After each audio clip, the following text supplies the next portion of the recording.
विषय काही नाही. लोकांच्या गाड्या फक्त सोडताना मला टार्गेट करतात जेव्हा त्या मला पकडतात. सागर कांबळे आणि सैयद जिनेटीचे लोक लोकांच्या गाड्या फक्त सोडतात. सगळं काही राहून आणि गेम वगैरे घेऊन सगळ्यांची गाड्या वगैरे चालतात आणि माझी गाडी अशी म्हणजे मला टार्गेट करून मलाच पकडतात.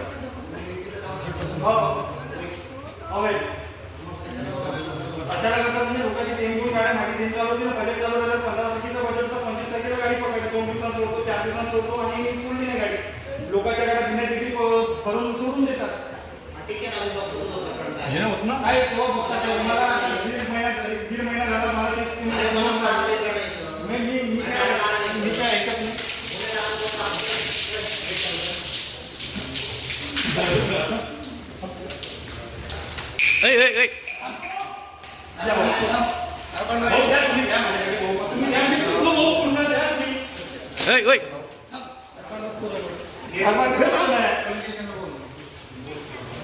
मला अरे द्या भाऊ तुम्ही मी पूर्ण करतो द्या तुम्ही ऐका पोलीस लोक